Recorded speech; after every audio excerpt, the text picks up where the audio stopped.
Pesan dari Pak Prabowo tadi bahwa jangan ada yang coba-coba mengadu domba saya dengan Jokowi. Jangan berharap, jangan ada yang mengadu domba saya dengan Jokowi. Itu tidak mungkin katanya. Ada beberapa oknum yang berusaha. Ada beberapa oknum yang berusaha menggagalkan pemilu. Itu adalah oknum-oknum yang oknumnya terlibat KKN dan atau keluarganya dan akan diproses dalam waktu dekat. Itu dua pesan intinya. Jangan ada yang berharap bermimpi mengadu domba saya dengan Jokowi, itu pesan beliau. Tadi agendanya makan bersama. Pak Prabowo terus, udah putus nih. Pak Prabowo mengucapkan terima kasih atas kekompokan tim kuasa hukum dan kerja kerasnya, dan juga dia memberikan programnya jangka panjang, termasuk bahwa mengatasi kemiskinan itu adalah program utama. Dan yang kedua beliau berpesan, itu pesan yang paling dalam adalah jangan ada yang bermimpi mengadu domba saya dengan Jokowi. Itu tidak mungkin, itu kata Pak Prabowo. Dan ada beberapa oknum yang berusaha menggagalkan pemilu. Walaupun sesudah Pilpres, ada beberapa oknum yang dia atau keluarganya terlibat korupsi dan akan diproses dalam waktu dekat. Itu aja pesannya. Sambil beliau tadi nyanyi bahasa Inggris ya, bahasa Inggris. Halo. Hah?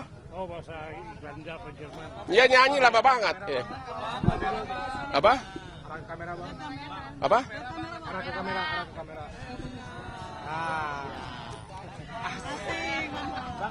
Terus Pak Prabowo nanya, khususnya nanya ke saya, gimana caranya istri kamu kok sabar banget? Nah, itu yang ditanya. Padahal dia udah tahu, karena dia udah klien saya dari tahun, udah 20 tahun dia klien saya. Ya, dia udah tahu aspek gue banyak. Dia terus nanya. Dari dulu pun dia tanya begitu, kok istri kamu sabar banget sih? Gue bilang karena semua ruko gue saya kasih sama istri, gue bilang. Wanita itu harus dikasih nyaman, itunya semuanya jadi aman. Bukan seperti bujang lapuk, bukan. Ya, bukan seperti bujang lapuk itu loh, bujang lapuk. Bujang lapuk ada nilai itu.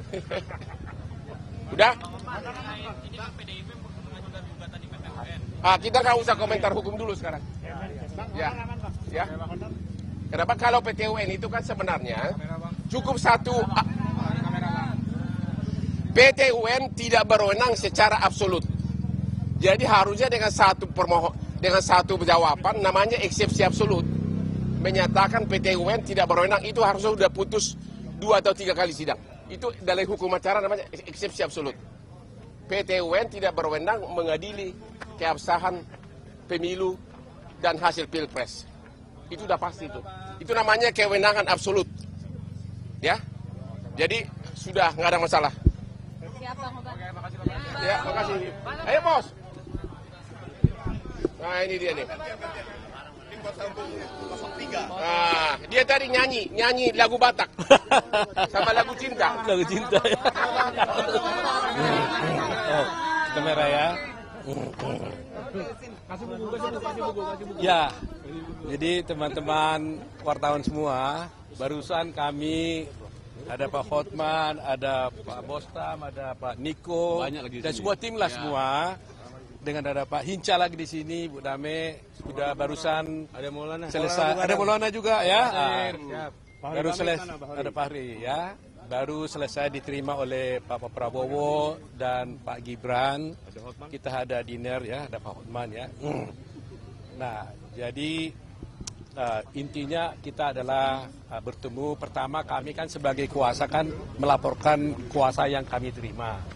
Sudah menang dan juga tadi kita menyerahkan putusan yang resmi dari MK. Kita serahkan kepada Pak Gibran dan juga kepada Pak Prabowo. Dan pesan-pesan beliau kepada kami, pertama ya ucapan terima kasih. Kami mengucapkan terima kasih karena dipercaya sebagai lawyernya. Beliau berterima kasih pada kami karena membantu beliau dalam perkara ini. Nah, beliau berpesan tadi bahwa supaya tetap, ini kan hanya baru permulaan dari pekerjaan, dia bilang. Tapi ke depan masih banyak perjuangan-perjuangan harus dilakukan untuk membangun bangsa ini. Satu hal yang menjadi catatan kita, yang betul-betul kami semua terharu tadi melihat, bahwa dia bilang banyak desas-desus yang mencoba-coba mungkin ada yang bermaksud untuk mengadu domba Pak Prabowo dengan Pak Jokowi. Dengan tegas beliau mengatakan jangan Anda ada yang bermimpi. Ya, jangan ada yang bermimpi. Sekali lagi jangan ada yang bermimpi kalau Pak Prabowo bisa diadu domba dengan Pak Jokowi. Itu tegas beliau sampaikan. Ya terus terang aja kami sangat terharu, bangga ya. Bangga dengan kata-kata itu dan kami juga semakin yakin bahwa pemerintahan ini akan berjalan dengan baik. Dan yang kedua, yang berusaha mendongkel dia, ada beberapa oknum yang terlibat korupsi dan keluarganya. Oh ya, ya. Jadi itu ya. Jadi itu yang betul-betul membuat kami bangga dan merasa yakin bahwa beliau dengan sebagai presiden akan bisa membangun bangsa ini bersama-sama dengan Gibran. Itu yang utama. Jadi ya kalau ada orang-orang yang bermaksud mengadu domba, kalau boleh itu dihentikanlah. Karena beliau sendiri sudah tegas menyatakan, jangan mimpi kalau ada orang yang mencoba mengadu domba saya dengan Pak Jokowi katanya. Jadi kita doakanlah mudah-mudahan Pak Prabowo bersama Pak Gibran bisa melanjutkan pemerintahan nanti setelah Oktober dan mudah-mudahan semuanya itu bisa dilaksanakan Dolarnya dengan baik. Kalau respon dari Mas Gibran tadi bagaimana Bang? Ya, Mas Gibran hanya mengamini saja tadi. Ya, saya cukup ya. Terima kasih ya. Terima kasih. Download Tribun X sekarang, menghadirkan lokal menjadi Indonesia.